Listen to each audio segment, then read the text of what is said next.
Bienvenue dans cet épisode Holismo. Aujourd'hui, j'avais envie d'aborder la question du bien-être de l'animal, de ces animaux.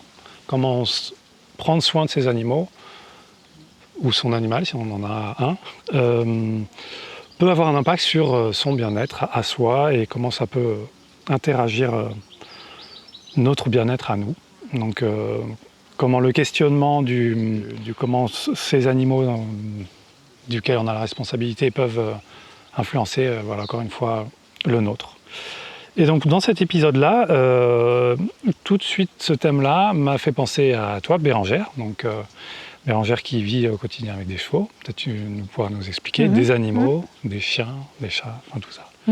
Et du coup j'ai tout de suite pensé à ça, ce lien que tu as en permanence. Peut-être des petites pistes que ça pourrait donner aux gens sur, encore une fois, comment on peut utiliser ça pour nous, pour se dire, tiens, est-ce que je peux encore déjà m'améliorer mon lien avec mon animal ou mes animaux. Donc ça peut concerner beaucoup de gens même qui ont des animaux domestiques, mais aussi de se dire, tiens, j'ai réalisé que j'avais ça ou ça. Est-ce que ça te parle déjà un petit peu? Qu'est-ce que ça t'évoque juste cette idée-là? Après, je pourrais te proposer des idées. Alors du coup, je vais juste recadrer. Donc moi, je suis éleveuse de chevaux. Là, j'ai 25 chevaux. T'en as vu une dizaine. Ouais, mais non, presque. Enfin bon, voilà, t'en as vu une bonne partie. Après, c'est une ferme. Donc effectivement, il y a 2 chats, on va dire, de maison. Il y a une chatte plus de ferme qui est plus farouche. J'ai un chien de travail. Et puis des poules pour les œufs. Voilà. Ça a toujours été un peu la structure, c'est-à-dire j'ai jamais eu que des chevaux. Alors avant d'être éleveuse, mais ça remonte à plus de 25 ans, où j'ai toujours eu des chiens. Dans ma famille, il y avait des chiens. Et voilà, et depuis que je suis à la campagne, voilà, chats, poules, etc. Moi, ce que ça m'évoque, le bien-être, c'est la première chose que j'essaie de faire passer, et c'est exactement ce que j'ai voulu mettre dans le nom de ma structure, le nom de mon élevage, que j'ai changé, qui a évolué et qui aujourd'hui s'appelle donc Cheval Originel. L'idée, c'est vraiment de revenir aux origines de ce qu'est un cheval. Donc, c'est-à-dire presque oublier la domestication. Et le cheval, au début, à un moment, ça s'est appelé cheval au naturel. Mais au naturel de quoi? Alors que moi, mon idée, c'était bien au naturel sans l'homme ou la nature. Et en fait, le terme qui correspond, c'était originel, aux origines. Et donc, vraiment, le bien-être de mes animaux, de mes chevaux, j'essaie de repenser à leur nature d'espèce équidée, enfin, de quoi ils ont besoin, et avec les contraintes sociales, d'espace, de propriété, de voisinage qu'on a, je m'adapte toujours dans l'idée d'être le plus...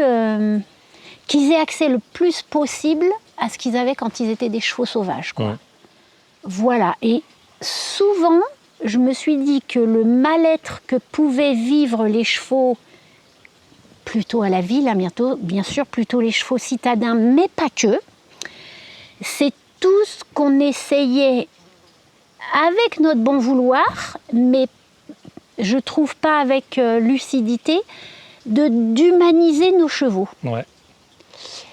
Et j'essaie beaucoup d'interroger les gens que je forme ou les clients qui viennent m'acheter des chevaux. Je les questionne beaucoup sur le lieu de vie de leur animal. Et que, attention, l'équilibre qu'ils vont avoir dans leur lieu de vie joue beaucoup sur leur équilibre psychologique. Et comme moi, j'ai des chevaux de pur sang, s'ils n'ont pas l'équilibre dans les 20 heures ou 22 heures où ils sont sans le propriétaire, et ça va se reporter sur les 2 heures où ils sont avec le propriétaire. Donc plus ils seront heureux et surtout équilibrés, plus la relation avec le propriétaire sera équilibrée. Et donc, moi, on en a en plein dans qu'est-ce que c'est qu'un cheval heureux. Voilà. Ouais. Pour moi, c'est pas les lacs, les shampoings, les bonnets, les friandises. Voilà, ne confondons pas nos envies, nous, de manger des friandises et de se faire des câlins avec les besoins de nos chevaux. Ouais. Même si je ne suis pas du tout contre les câlins et les friandises, mais ce n'est pas leurs besoins qui les équilibrent. Ouais, ouais. Donc là, tu vois une meilleure lucidité dans les langages et les besoins qui sont un peu une projection que l'humain aurait tendance à faire et qui ne sont pas, du point de vue du cheval, la même chose. C'est vrai, voilà. J'essaie, alors je pense que c'est un chemin que j'ai dû faire moi-même avant, hein, d'être très au clair. Et à la limite, c'est des moments très précis ou très distincts. Ça l'a été, c'est passé par des moments très distincts où je respecte ses besoins à lui, c'est-à-dire, moi, ce que j'estime être, pour les chevaux, hein, des besoins de compagnie équine, donc de former un mini troupeau. Alors moi, des fois, j'ai des vrais troupeaux, 8, 10, mais même 2, 3 animaux. Du pâturage à temps plein. Moi, ils sont toute l'année dehors. Donc, il y a des gens qui disent « mais ils ont froid, ils seraient mieux à l'intérieur ». Surtout que là, on est en milieu montagnard. Voilà, montagnard, 1000 mètres d'altitude, bon, même s'il y a de moins en moins de neige, voilà, on a vraiment des périodes de neige. Mais parce que nous, avec la neige, on a froid et que nous, on est bien dans notre maison. Mais alors, demandons au cheval s'il est bien. Alors moi, c'est ce que je dis, on ne peut pas lui demander comme ça, mais je dis, votre abri où vous trouvez que votre cheval passe beaucoup de temps et qu'il est bien, sortez le foin. Nourrissez-le dehors et vous allez voir s'il rentre dans l'abri. Ouais. Si c'est un besoin d'abri. Exactement. Et majoritairement, les gens me disent, effectivement, depuis que j'ai sorti le foin, l'abreuvement, si tous les points d'attrait sont dehors, en général, ils rentrent dans les abris l'été pour les mouches. Ouais. Ou le soleil. Même si les arbres, je ne sais pas pourquoi, je crois qu'il y en a qui rentrent plus dans les abris. Et donc, du coup, quand moi, j'ai un envie de câlin, quand j'ai une envie de lui brosser la crinière parce qu'il s'est emmêlé et que moi, ça me fait plaisir de le voir à mon idée beau, je sais que c'est mon besoin. Ouais, ok. Et j'assume que ce soit mon besoin d'esthétique, de lui enlever les herbes sur son poil, dans sa crinière. Et j'assume. Et quand il a son besoin, lui, d'avoir de la compagnie avec des autres chevaux, en tant que propriétaire, enfin pour des propriétaires privés, je leur dis, essayez de trouver, mettez-vous à 2 ou 3 propriétaires, partagez vos prés, il y a des solutions. Ouais, pour aller dans ce sens-là. Et est-ce que, alors tu en as parlé un petit peu là, sur bien dissocier leurs besoins et ceux qu'on peut avoir nous, du coup ceux que tu peux avoir toi, est-ce que le fait de justement s'interroger du point de vue du prisme animal, tu sens que ça t'aurait fait du coup soit voir d'autres choses à l'intérieur, soit débloquer des choses, soit libérer des choses, ou donner des pistes, ou donner juste un bien-être sur le moment, par empathie, de se dire « ah, il est bien, je suis content qu'il soit bien ». Est-ce que ça te fait ce lien-là dans l'autre sens ou pas forcément? Est-ce que ça m'aime? J'ai pas de réponse là comme ça tout de suite. Parce que je pense que la réponse à mon besoin de nature, il est venu avant. Ou alors c'est vraiment des besoins beaucoup plus subtils. Okay. C'est-à-dire que, j'allais dire tous les 5 ans, j'ai envie de cultiver un nouveau truc, une nouvelle recherche, une nouvelle formation. Et là, depuis 10 ans, j'ai beaucoup travaillé sur la végétation spontanée dans mes parcs. Enfin, spontanée. Comment la végétation s'adapte au type de pâturage. Et vice-versa. Donc, selon le pâturage que je veux, j'obtiens une végétation. Et quand on fait des erreurs, on dégrade la végétation. On l'appauvrit. où voilà, il peut y avoir des besoins sur mon troupeau et des besoins sur ma végétation. Et du coup, je trouve que j'ai tout le regard sur les mauvaises herbes, les buissons. Enfin bon, moi j'étais déjà dans une recherche très de diversité alimentaire pour les chevaux. Les gens qui ne connaissent pas du tout, on pense chevaux, manger de l'herbe, pâture herbeuse. Et moi, alors là, ça fait plus de 10 ans, ça fait une vingtaine d'années que j'enlève la chimie et que, par exemple, un exemple tout bête, la vermifugation, j'essaie que mes chevaux aient accès à des plantes à feuilles à tanin, des feuilles d'arbres. Ici, on a des noyers, alors d'autres régions, il pourrait y avoir des chênes, des châtaigniers. Et donc, j'augmente la variété alimentaire tant que je peux. Du coup, ça veut dire que presque toutes les plantes ont leur intérêt. Ouais. Du coup, je regarde ce qu'on disait avant des adventices ou les buissons. Alors souvent, enfin les paysans ou même, on dit, voilà, les buissons, ils sont gênants dans un pré. Eh ben non, moi j'observe que les chevaux peuvent même faire un prélèvement homéopathique. Hein. Je dis, ça peut être une bouchée par mois ou par an. Certaines plantes, je vois, c'est vraiment... Donc il y a une forme d'humilité que j'ai construite au fur et à mesure des années, mais là, qui a pris un degré sur toutes les plantes. Ouais. Voilà, un sur peu... l'ensemble complet. Et du coup, les plantes, mais aussi, alors c'est drôle, hier, on parlait avec une propriétaire bon, qui était embêtée avec toutes les mouches autour de la tête de sa jument. Et elle se posait la question, mais quand même, les mouches, elles doivent avoir un intérêt dans notre écosystème. Alors, bon, moi, les mouches, je gère, mais par exemple, j'ai un gros problème avec les tiques. Ouais. Avec le réchauffement climatique, les hivers de plus en plus doux. J'ai vraiment des quantités de tiques qui moi, me gênent, et parce que j'ai peur des maladies qui arrivent. Oui. Mais en même temps, je me dis, mais voilà... Quel est le sens des tiques? Enfin, moi, elles me gênent, j'ai peur que mes chevaux soient malades, mais comment intégrer tout ça? Et donc, ça va sur une réflexion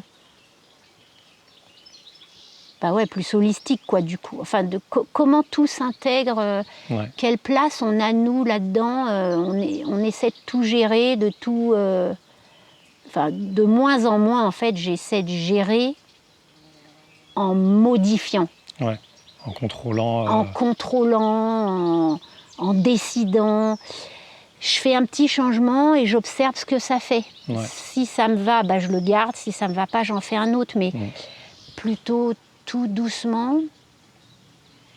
Ça, c'est très similaire justement à l'approche naturopathique où on va essayer de voir quels aliments on peut changer, quels éléments on peut changer si on a tel ou tel, ce qu'on appelle pathologie, mais en réalité, si on voit dans l'autre sens, de voir, c'est des très beaux voyants qui nous permettent de se dire, si j'ai mal au ventre, il ne faut pas que j'aille calmer mon mal de ventre, il faut que je comprenne qu'est-ce que je lui ai emmené pour qu'il aille là, quelle partie du ventre. Oui.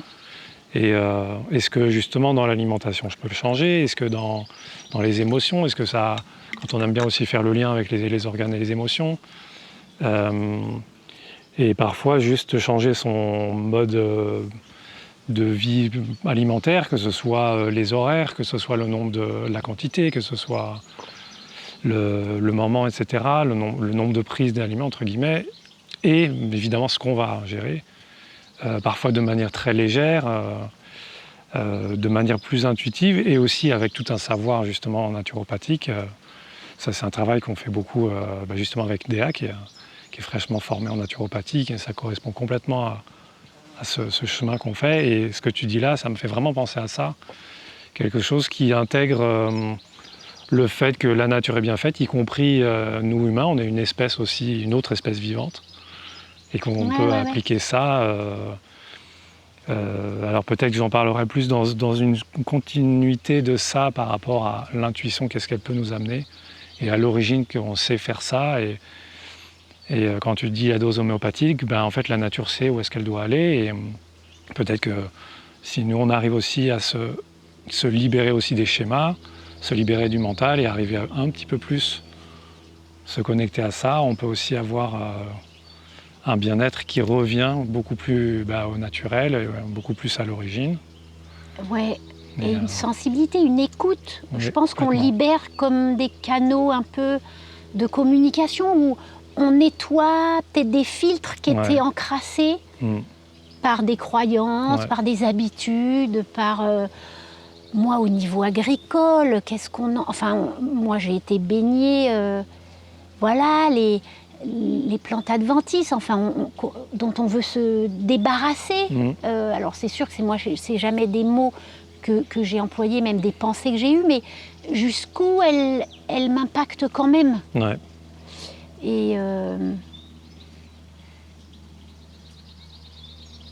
Et, oui, j'allais dire, pour le bien-être, ce serait très drôle, parce que donc, moi, je fais beaucoup de soins aux huiles essentielles. Ouais.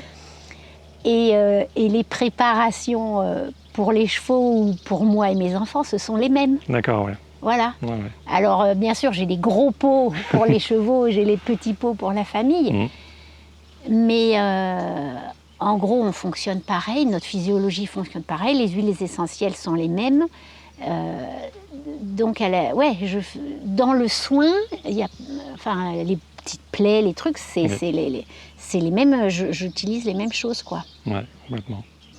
Ça me plaît beaucoup ces échanges-là qu'on a pu un peu amorcer, aborder.